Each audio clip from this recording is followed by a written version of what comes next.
Hey, everybody, I'm Jane. And I'm Sarah. And you're listening to the Medium Curious Podcast, the show that's bringing true wisdom of mediumship into this crazy ship of mediums. Yes. Today we have on Lauren Robertson, who is the author of The Medium in Manolos. And we just have an amazing conversation with her where she shares her wisdom and her inspiration with us. So yeah, are you ready to get into it, Jane? I just want to say that when we talked about this season and saying that we were like bowled over by who was coming on, this was one of the mini guests, but this guest is, I like squealed when I saw the email that she was coming on. So anyway, with great honor and joy, we bring you the Lauren Robertson. Woohoo! Hi, Miss Lauren. Thank you so much for joining us on Medium Curious. We're so happy to have you. So happy, so excited. We were just talking about your book because I've now read it twice, and I know Jane's read it several times. I have. We just, I know. I feel like we know you because of your book, and we love you. Oh, thank you. That's very sweet. I did pour a lot of myself into that book, for sure. You can tell. You can tell. Yeah. It rings so true, like every word. And it feels like such a massive support system. Yeah. Like I feel you loving other mediums through the book. Yeah. Thank you for saying that. You're welcome. It's true. What were you about to tell us about your book? Do you mind sharing? So when I saw your copy that it's like well loved and well worn and has lots of post-its and stuff in it, when I was manifesting my book deal with Hay House and I was journaling a lot about it, writing a lot about it, I used to write, fans of the book will have dog-eared, ugly copies that are torn, that are full of post-its, and they will workshop the book with their groups. And I had all of these little, desires that I had for how the book would speak to the world. So seeing that and seeing how well loved your copy is makes me feel really great. It's literally the manifestation of my dreams. So thank you for showing me that. Oh, I have my journal here that I've started keeping of my readings. Nice. Where you were like, you need to keep a journal of your successes. I was like, yes. Oh, okay. And I started that after reading your book. And it's wonderful. Also really helpful. I still give that advice. I still teach mediumship courses now, and I actually give journals to my students for that exact purpose, so that they can keep a journal of their successes and their wins, because mediumship is so ephemeral and hard to grasp that it can be really easy to get into self-criticism and, maybe that wasn't that good, and maybe I could have just made that up or whatever. But if you write down what went well, you make it tangible, you make it real, you make it in black and white. And that's a really powerful feedback loop for being able to reread it and just have it empower you of look at how many pages of wins I have here, look at how many miracles I've been able to participate in. Aww. And it can be really powerful for just stacking the successes in your mediumship, because it's all to do with the energy that you feel you're in with your mediumship. So I still recommend that people who are developing their mediumship keep a journal of their successes, for sure. Oh, yeah. I feel like I will always be in development. I mean, because like you said, I love how you said it. It's so like ephemeral.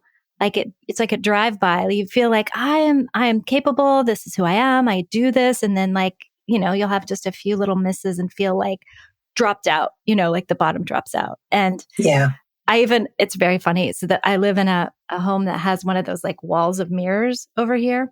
And I put a little sticky note that says, I am the medium. And then when I look that way, it's encouraging me. And my husband likes to sit here and tell me, I am the medium. If you keep saying that, stuff's going to start coming through. I'll tell you that. I told him, His astrology says he is, so I'm waiting for that. Yeah. So, let's see. I one of my favorite stories from the book, Lauren, is I don't know if it was your very first dem. Maybe it was the one where you were pretty scared and you had a spirit come through on the street. I was wondering for any listeners who haven't yet picked up and dog-eared their copy, if you would tell that story for our crew, because it's really special. And I think about it a lot for some reason. Sure. So it was one of my early demonstrations, and it was specifically at a spiritualist church, which for some reason to me felt a lot more sacred, I guess. I mean, it's not really than, say, the pubs and things that I was doing before and the ladies' nights and whatever. It felt different. It felt a lot more sacred, and I was quite scared. Yeah. And that day I had been shopping in the town that I lived in, trying to find something to wear to this dem so that I could show up and look really nice and really sharp. And I started to have this feeling of this man that was with me, and he was sort of narrating a little bit about his life. And it's the first time that I had ever had that happen, or had my mediumship come through in that way. And so my first dem in a spiritualist church was in that same town that I lived in as well. So when I got to the platform, I was literally so scared. I was in the toilet, like thinking I had to poop. I was literally like, I was drinking water, so and nothing was making my mouth not dry. I was literally so scared. I was terrified. So then I got up on the platform, and the prayer was done, and you have to give a short address and stuff. And I was living in such terror in my own head that the only person and spirit that I could even feel or think of or anything was this man that had come to me earlier in the day with the little bits of evidence that was about his life. So I stood up, and it was all that was there. So it was all that I had to deliver. So I delivered these little bits of evidence about this gentleman and where I believed he lived and who he wanted to talk to and how he had died and under what circumstances. Yeah. And anybody who's ever done a public demonstration of mediumship will know that the first link that you give out, that moment of silence while people decide if it's for them and if it's real. It's an eternity. Yeah. Oh my goodness, it is like, and you're sweating standing up there, and it's an eternity. So I was stood there for what felt like, I don't know, minutes, just waiting for, what am I going to do if somebody doesn't take this link? Yeah. But fortunately, a hand went up at the back of the room because, it was one of those links where you sort of describe the person in spirit as evidentially as you can, and you hope, in the absence of knowing directly who you want to go to, you hope that someone recognises it as their loved one. And it was the longest moment, and then somebody did recognise this gentleman that I was describing as their dad. And what I always found really interesting about that story is I feel it shows the intelligence of spirit, because spirit knew that I was going to be way too scared to be able to listen or hear anything, that I needed to get that first link out the way. So they came to me when I was relaxed, when I was just shopping and I had my headphones in and I was not thinking about spirit or performing or doing a good job or putting myself under that pressure. I was just in the zone. I was just sort of in that kind of alpha state that you go into when you're just kind of like browsing and shopping and living your life. And so he was able to get to me at that moment in a way that he knew he wasn't going to be able to when I was up there living in terror, basically, in front of people trying to do this dem. So that sort of broke the seal. And then I find that still happens to me a lot. It's not so much that spirit people come to me loads before a dem, but there is that feeling of like there's one spirit person whose job it is to break the seal and to get me sort of in alignment with them collectively. It tends to be the strongest energy or the strongest personality that comes forward, and their job is to almost attune me, because I still get scared. I still get scared when I do public dems. Oh yeah, for sure. I still want to do a good job. I still feel the pressure of the grief that's in the room, all of these things. So that sort of 18-year-old young woman and this almost 38-year-old, we still have that in common. So yes. Oh, totally. And I just wanted to clarify and maybe back up a tiny bit I know we have listeners a lot in the States and also around the world, which is really encouraging and exciting. So DEMs and demonstrations will make sense to a lot of people, especially in the UK. But here in the States, I just want to clarify, or maybe you can just explain. I mean, it's essentially it's a gallery reading. Yeah. So it's a public demonstration. A dem is short for a public demonstration of mediumship. So it's a demonstration in front of an audience. And so people will come either to a spiritualist church or to a specialist event or to a spiritual fair or something where perhaps there's a group reading going on.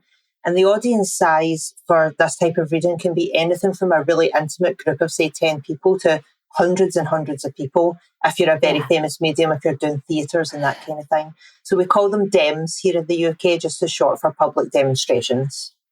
Perfect. Thank you. And I think I've also heard them called platform here too. Yeah. So how many do you think you've done now? How many DEMs, big DEMs like that have you done? Let me see. So I've been doing a lot of my own events lately, just in the little space in between having my two babies. So I've been getting back to work. I've been hosting my own spirit sessions events here in Scotland.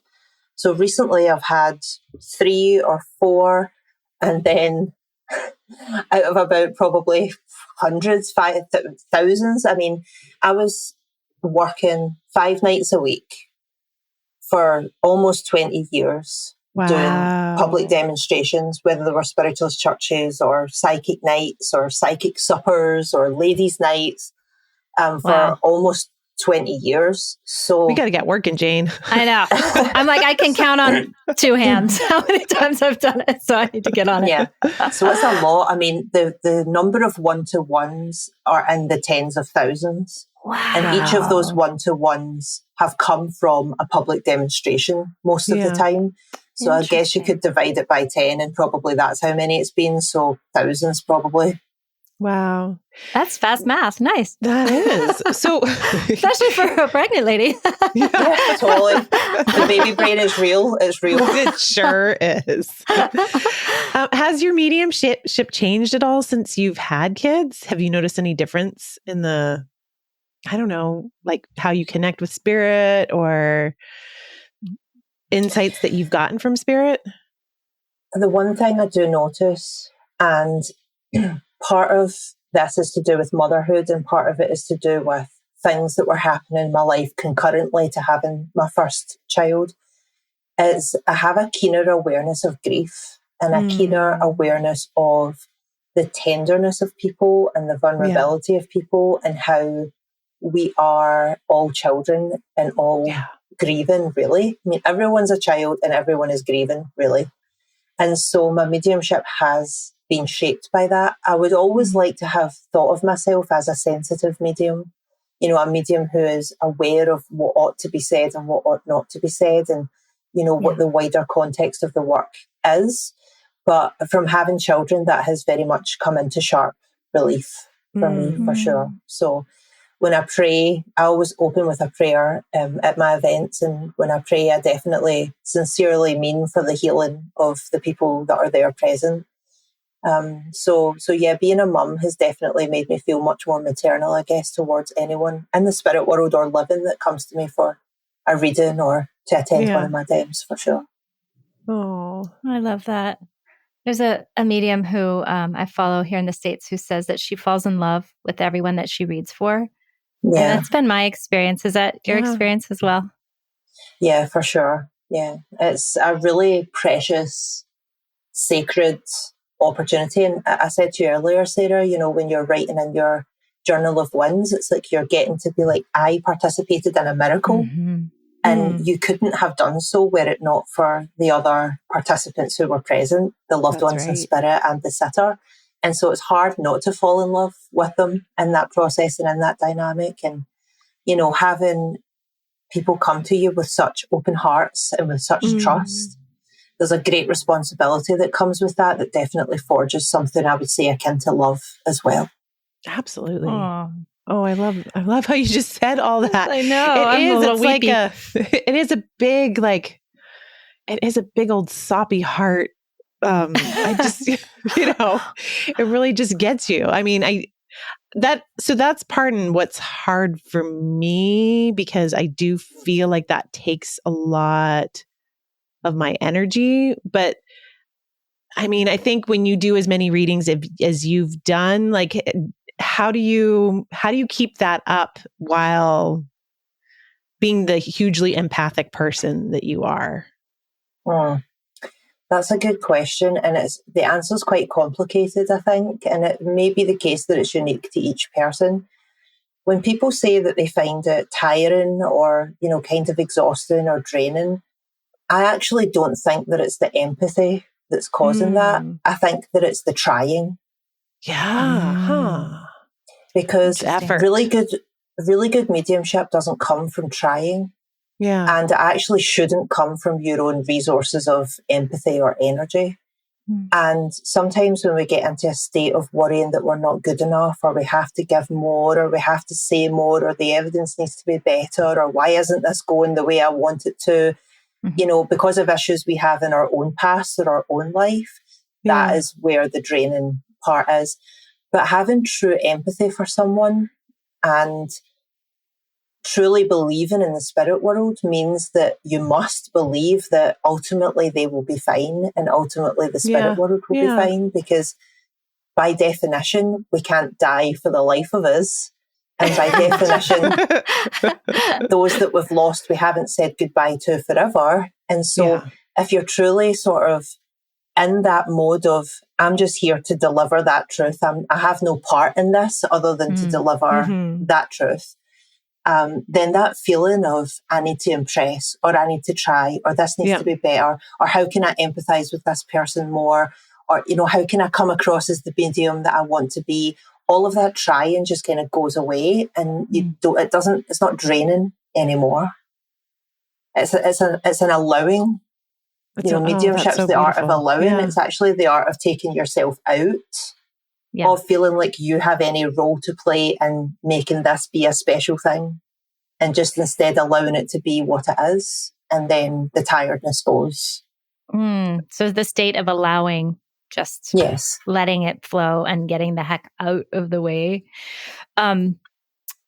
You said something in there that I loved from your book about how we have this, our capacity to be a medium has everything to do with our ability, sort of the clearing and the emotional states that our human has. So like, and this is actually what we read on our we did a whole bit about your book, and we'll link that in the show notes in last season's episode. And it was a lot about that. It's like who we are as humans is going to directly affect how we medium. We've decided it's a verb, to medium. Yeah. Does that work for you? I love that. Just when you do some mediuming. Yeah, I'm mediuming. I'm doing it. I love it. So I wonder if you can share a little bit more about that, or any stories that come to mind, because I was really touched by that whole section of your book. And, I've always been in therapy, yada, yada, yada, and doing all this soul searching self work, but I didn't know that probably it was in preparation for this job. Yeah, so the skill of mediumship itself, I believe, is only a very small kernel, a very small central aspect of what it actually means or takes to be a good medium. And much of what it takes, if you have that very small kernel of interest or desire or openness to humanity, has to do with the qualities that would make you successful in anything else. And I wanted to say that in the book because I wanted to demystify it as something that is only open to some and not others, or that's this really sort of special gift or ability that, 99.9% of people don't have. I don't actually think that that's true any more than it's true of playing the piano, for example. So if you go through and you read that section of my book again, like what makes a great medium, what the qualities of a medium are, you could take out the word medium and enter the word guitarist or pianist or chef or, artist or any other thing that you might want to be. And it's the same qualities, because it has more to do with your attitude towards your work than the work itself, than this constant question of, do I have this gift or don't I? Because mediumship is really one of the only, abilities or creative interests where people are constantly questioning themselves about whether they have this gift or they don't. An artist who lifts a paintbrush isn't questioning whether or not they can lift that paintbrush every single time they come to work on a canvas. And, a musician isn't questioning whether they can pick up that guitar or put the fingers to their keys every single time. And yet mediums stop themselves at that gate, the starting gate. Every time they sit down to do a reading, every time they sit down to do a meditation. And so I wanted to say, look, let's just get past that. You do have this kernel of an ability And the way you're going to see it blossom into something is if you adopt these certain personality characteristics. And rather than focus on, am I a medium or not, focus on cultivating these characteristics within yourself, and you're going to notice the positive impact in your mediumship. And it's from that you'll then get the evidence that, yes, you can do this. So a lot of them do have to do with your emotional states and your attitude towards yourself. You know, enthusiasm, joy, being open to the transcendent, you know, having a sense of reverence, having a really strong desire to do this work and being pulled by something within yourself and called to do it and heeding that call. And also just discipline and, you know, getting your butt down on your meditation mat and doing it, and getting your butt down at your desk and doing your 100 sittings that you need to sort of get a good feel for who you are as a medium, and just persevering with those things. And so, yeah, I really feel that most people have many of the overlapping qualities that would be necessary for them to develop some capacity for mediumship, like they could develop some capacity for the guitar or the piano. That's beautiful. And inspiring. I mean, you got to do the work, and you have to practice self-love, honestly. I mean, that was one of the main takeaways from when I was reading your book. It's really just the compassion that you were giving spirit and people, you were also turning on yourself as well. It's like, no, I have to be compassionate with myself too. Otherwise, none of it's going to work. Yeah. That kind of breaks the flow. If you're beating up on yourself, spirits are like, whoa, that's awkward. Totally, because it's out of alignment with spirit and the sitter. And so if you're the only one wrestling with your own internal self-doubt or whatever, when the sitter's willing and the spirit world's willing, then it just does no one any good. Yeah. You know, I always think about mediumship as 3 doors. So there's energy moving between these 3 doors. And so there's you as the medium have a door, and the sitter has a door, and the spirit communicator has a door. And each sitting or each link with spirit is completely unique, because it all has to do with how open or ajar or closed that door of energy is. And so you're only one of the 3 doors that energy is circulating through. Okay, so you're a valve or a door, like that energy is circulating through, but you're not in control of the sitter or the spirit person. The only energy door that you're in control of is your own. So your responsibility is just to make sure that that door is as open as it can be for this particular spirit person and this particular sitter. And so a lot of the work of not beating up on yourself is because that closes the door. Right. You know, it just becomes a self-obsessive. You know, I always say you can only focus on service or self. Pick one, because you don't get to focus on both. You don't get to focus on yourself and how you're doing and also be being of service. So it's like you have to choose where you're going to direct your attention and your energy. And that's what determines largely whether that door is open and receptive or where it's kind of tight and ajar and, you know, wanting to close. Wow. I'm loving that. I've had a similar kind of thought about, I saw it as sort of like, I'm ridiculous, but you've already sorted that, Lauren. Like 3 dancers, like, you know what I mean? But like totally. But that relationship, and then like you're saying, the not control, but the, you know, I guess the control you have over your own door, meaning like all the work that you've done, not just while you sit down to a reading, but all of that, like self-forgiveness, like sitting with your little child, like all that just important hard work of humaning. And that leads to the ability to have that door be open. So it's all sort of, yes. And that was one of my biggest takeaways too, Sarah, from the book, was this like really profound sense of responsibility. And it wasn't just to, you know, this particular small lane of, oh, here's a craft and here's a craft I'm developing. It's just like it opened the aperture, like, whew, my responsibility is with the everything. And as a messenger, then I need to be aligned. Yeah. That's beautiful. So thank you so much for that. It's really gorgeous. It's gorgeous to hear you talk about it. Yeah. And the door wants to be open. It does. And it's are you going to allow the door to be open?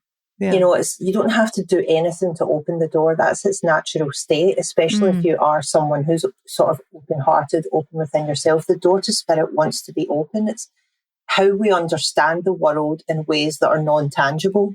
It wants to be open. It wants to serve in that way. But it's whether or not we are trying to yank it shut out of, you use the word control, you know, out of trying to control how we feel or how vulnerable we feel or how this reading's going to go, or trying to control whether or not we let the other person see that we're nervous or we're scared. Like all of these things that we try to control that pulls the door shut is what, in your analogy, puts us out of rhythm with the other two dancers. Because, you know, a lot of the time, not always, the sitter can turn up with funky energy. Sitters turn up with funky energy all the time. Yeah. But most of the time, there's a base level of trust and vulnerability and need that makes their door somewhat open, that you can do a good enough reading that satisfies them. And then the spirit world's the spirit world. I mean, if they're there and they're willing, then their door's open. Sometimes they're not there. That's a different, you know, story. That's a different conversation. But with us, the medium, you know, it's that fear of just allowing the door to sit open and just letting the energy flow and just let it be what it is, and to not feel that we have to tighten the screws or mess with the lock or maybe paint it a different colour or maybe close it a little bit, you know, just messing with it all the time. Yeah. So yeah, it goes back to just being in that state of allowing and being curious and seeing what's there, rather than feeling that you have any role whatsoever to play in controlling anything that happens. Yeah, I was just going to ask about the other two doors because we can't control spirit and we can't control the sitter. We can only control our door, and we shouldn't be controlling that. Exactly. There's actually no control. Control. Oof. See you later. The one thing you can control is training yourself to not need to control. Yeah. There you go. What's your favorite way to do that? Is that meditation or self-inquiry, or how do you? My favorite way to do that is to have an alignment practice with enthusiasm.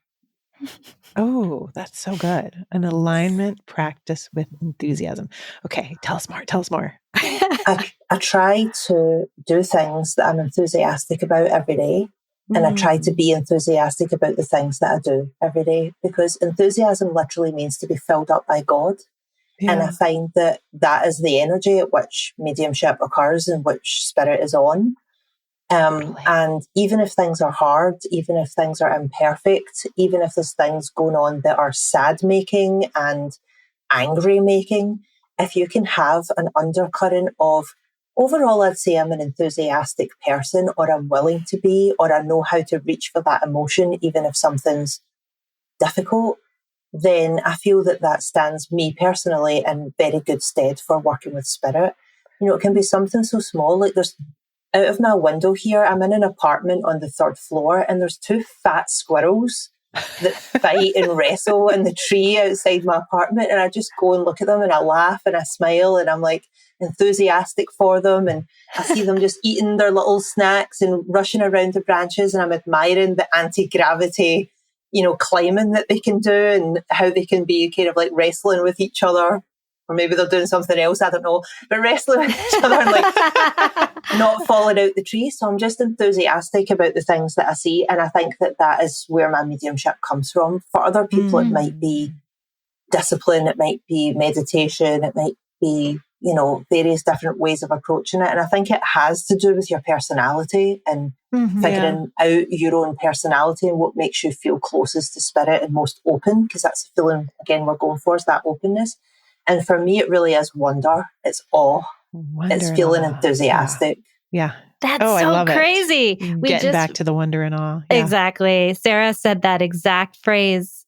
We just put out a podcast today, and that was sort of the whole culmination of our conversation was comes to wonder and awe. So it's pretty neat that you just said as much.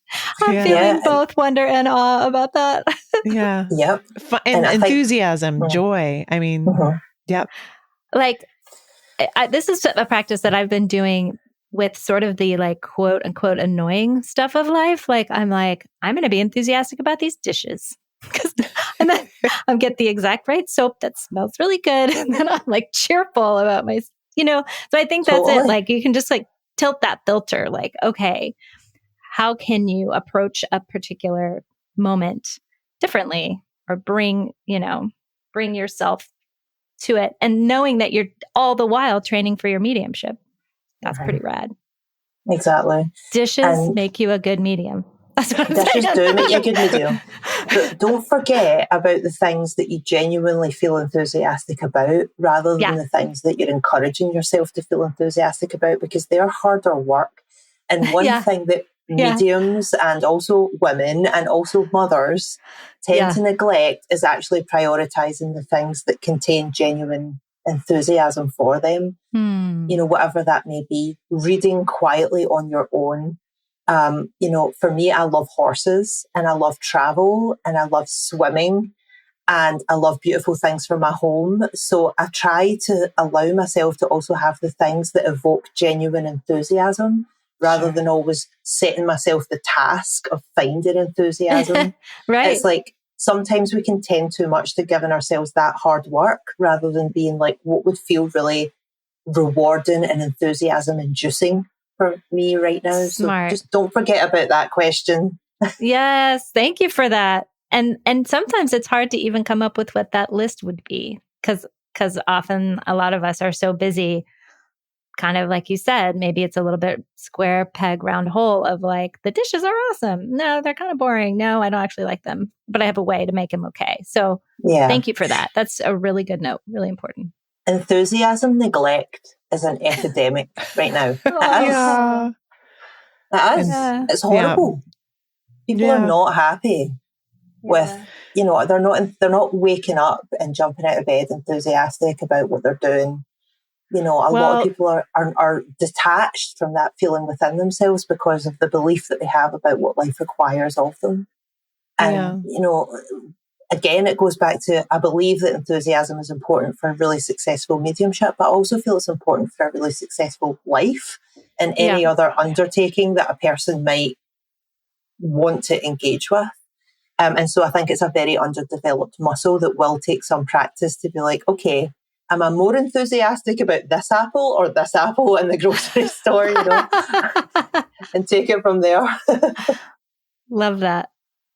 Yeah. That's what we're here for. That's why we're in these human bodies, to experience that joy, that enthusiasm for being here.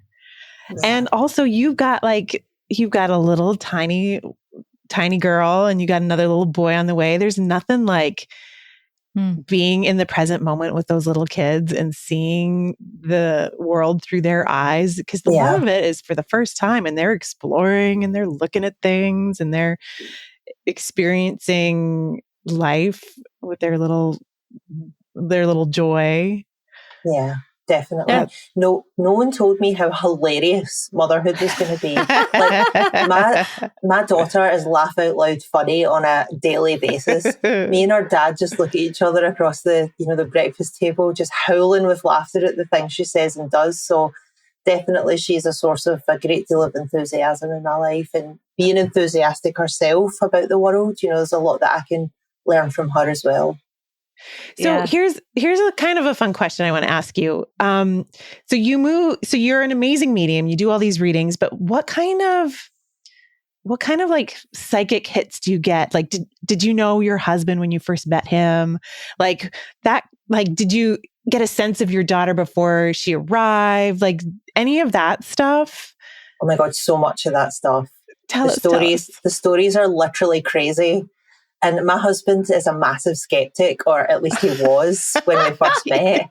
And now he's just like, what is happening? Is his mind blown? His mind is totally blown. So, okay, let me just start with this one. So we got engaged to be married. And then we didn't have any kids. We were engaged to be married. We were planning our wedding. And I went to bed this one night and I had this crazy dream. It was so real and it was so vivid. And I dreamt that at our wedding, we announced that we were pregnant and that we were having a baby girl, and we put the scan up on the on the screen of the wedding when he was giving his speech, and that there was this yellow writing, that was these balloons of the yellow writing, like announcing that our baby was due. And so it was only like, I think our wedding was about 4 months away or something. And so I said to my husband, I was like, Corbin, I had this insane dream, and I told him all about it. And I was like, so then this happened, and you did this speech, and we were having a baby. We announced it at the wedding. And he was like, listen, that's not going to happen, because you would need to be pregnant next month or something for us to be able to announce the baby at the wedding. And I don't want to be too personal when I say this, but it was not super likely that we were going to be falling pregnant at that time. I had a root canal, and he was sick with the flu that month. And yet I fell pregnant before we got married. And we announced our pregnancy at our wedding. Oh my gosh, that's so cool. Exactly the way I dreamt it. So it was the bubble writing, the scan up on the screen, everything was exactly the way I dreamt it. And he was like, you freak me out. Now he's kind of used to it. Yeah. And that's literally amazing. My vantage point of where I sat at my wedding was exactly the vantage point of like how this played out in my dream. It was just bizarre. Oh, so yeah, that happens a lot. And did you feel like you were able to communicate with your son now, or your daughter before she showed up on the earth? Not really, honestly, just normal maternal communication. I always wanted to have children, but I don't want to necessarily say too much, but I had a lot of parental disconnect in my own childhood from my parents. And so I had a lot of difficulties settling into pure desire, pure want, pure acceptance without the fear about how I would be as a mother, and the fear of choosing the wrong partner, and the fear of messing them up, basically, all of this sort of stuff. Yeah. So I felt it was something that I surrendered and handed over to God and said, look, if this isn't part of my path, I need you to take care of it, because I can't do me taking care of this thing with this subject, because I just don't have the data points. I don't have the healthy relationship to look at and the healthy parental relationships to look at to say, oh my God, that's what I want. Yes. But I know in my heart of hearts, I do want it. So I think I was a little bit blocked from exploring that too much, but I was willing to sort of just ride the river rapids of life. And if it was one of the, bends and twists that we took, then great. And it ended up being. So I didn't feel a very strong connection to my children before I fell pregnant. I did know that I was going to have a daughter and a son, but that's sort of as far as it went. Yeah. I did get that feeling really strongly, and that's the way it's ended up. Accurate. Yeah. But it was very close to when I actually fell pregnant and met my husband and everything. Prior to that, I didn't really think about it much at all because of counter currents, shall we say. I like that. That's well said. So is your husband a believer now? He is now. Yeah, he is now. And I think the moment that made him a believer, I was standing in the kitchen one day, and he loves The Office, like the American version of the show The Office. He loves it. And I had never seen it. And he was like, we have to start watching it. Like, we're going to binge watch it. It's going to be great. You're going to love it. And I was like, cool. And I was standing in the kitchen one day, and I just started laughing. And he was like, what are you laughing at? And I had this memory, just this random memory came to my mind of something that happened years ago, where I was a philosophy student. So I studied philosophy at uni, and we went on a philosophy trip. And so we had to go away and stay at this cabin, and certain students gave talks, and then there was a lot of wine and beer involved in the evening, and we were playing games and stuff. And so we had to play this game where we stuck a Post-it to our heads, and it had the name of a celebrity on it, and we had to ask questions to identify who the celebrity was. And so I had a Post-it on my head, and I could just see who it was. No, I don't mean the writing, like in my mind's eye, because they were all staring at me. I could see in my mind who it was they were thinking of. And I just said, is it Channing Tatum? And they all looked at me like, how did you know that said Channing Tatum without asking any questions? They were all, They were all terrified. Anyway, so this memory just came to my mind out of nowhere when I was making a cup of tea of when this happened to me. And then my husband was like, what are you laughing at? So I was like, Corbin, this thing happened to me once. I just have to tell you about it. It was so funny. All my philosophy friends were like freaked out because I had a post-it on my head and I knew that it said Channing Tatum because they were beaming it like basically at my brain. And literally we sat down to watch The Office that night and they played that game in the episode of The Office. So they had the things on their head, so the post-its. Good. And they were playing that game. So because obviously my husband loves The Office, he was like, you freaked me out. How did you know that was going to come up in this show? So of all the things that have happened, you know, even beyond like knowing that our daughter was coming and we were going to announce it at the wedding and everything, it's when I knew before I watched the show that they were going to play that game in The Office. That's what really sold it. I like him, honestly. TV, for me, it's about TV and movies. So I thought that would work for me. Yeah. That would be a nice, like, okay, you have something special, lady. So we were literally lying in bed watching it, and at his face, he looked at me like, because we had literally just spoken about it that morning. And That is he just wild. He just That couldn't is get so his head wild. around it. Yeah, he was like, what just happened? I'm like, I don't know, these things happen. What can I say? Yeah, to you. Oh, Yeah. that is so cool. Yeah. Well, but we make a good team.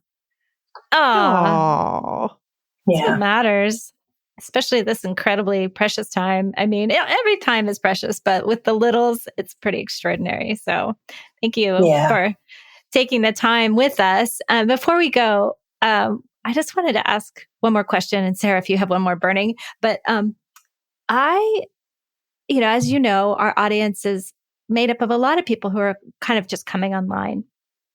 And you've shared a lot of beautiful gems about your philosophy about mediumship and what it takes and whatnot.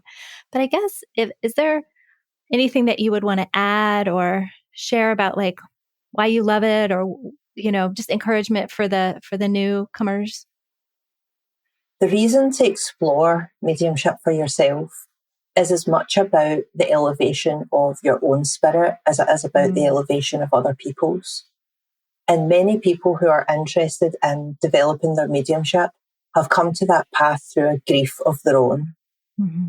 And if all they manage to do is transmute their grief into a faith that they'll see their loved ones again, and that they show up in the world as somebody who has transmuted that fear and that grief and that loss into something that makes them want to live productively and live lovingly and live considerately of themselves and of others and of the sanctity of their existence, then that's all they need to have accomplished. It doesn't need to be spectacular reading after spectacular reading, and it doesn't even need to be about tens of thousands of people that you help or even one person that you help. If the only person that you help in your journey as a medium is yourself, then that is enough for spirit. That's enough for God or your higher power or yourself. Mediumship is a way to give yourself your life back after loss. And I think that is a really good reason to pursue it. Yeah, I think we can end on that because that's just gorgeous. I mean, that sums it up so succinctly and so beautifully. Yeah. Wow. Sitting with you has been a true blessing, Lauren. Your presence is very, very special. And I'm excited to read your book again. We'll wait for the next book. It's going to take a little while with them. Is it in the works now? Yes, there's a few projects in the works. Writing is something that I can manage while pregnant and being a mum, because any quiet time that I've got, I can get my phone out or sit down at my laptop. It's actually much more manageable than trying to run the sort of student side of the the thing. So anyway, yes, there's a couple of books in the works at the moment. One of them is about the arguments from a philosophical point of view of why we should believe in life after death and why we should believe that we can transcend death. Can't wait for that one. It's a philosophical treatise on why we should believe, essentially. And then the other one is going to be probably called Miraculous Mediumship, which is the name of my course, which will be another how-to manual, I guess, on developing your mediumship. But it's going to focus specifically on some of the things we talked about today, like emotional states and how emotional states have a vibrational equivalent, and how tending to those things within yourself is one of the top things you can do to enhance and improve your mediumship. So it's going to be very much emotion and inner state focused on developing your mediumship. Yeah. So that's two things that I'm working on right now, and some fiction as well, which is also mediumship related. So. Oh, cool. Yay. Love. I'm pre-buying them. Just give me the link. I'm buying them now. Oh, thanks. Well, thank you again, Lauren. Really, really appreciate it. Just a blessing. And we will look forward to seeing you when your books are out or whenever you're ready to come out of the baby cave. Thank you. Yes, I'll be in the baby cave a while, I think. Thank you so much for having me. It's been such a pleasure. Absolute pleasure. Thank you. Thanks so much. Bye. Bye. Medium Curious is made possible by Jane Morgan Editing. Sarah Rathke made the amazing music. And Gigi Hawkins, podcast consultant. Mixed by Podcast Engineers. Our logo was created by Eric Allen. Kyle Hansen McKee Photography. And the dogs under the desk in Hawaii are Kalea and Domino. And Trixie in California.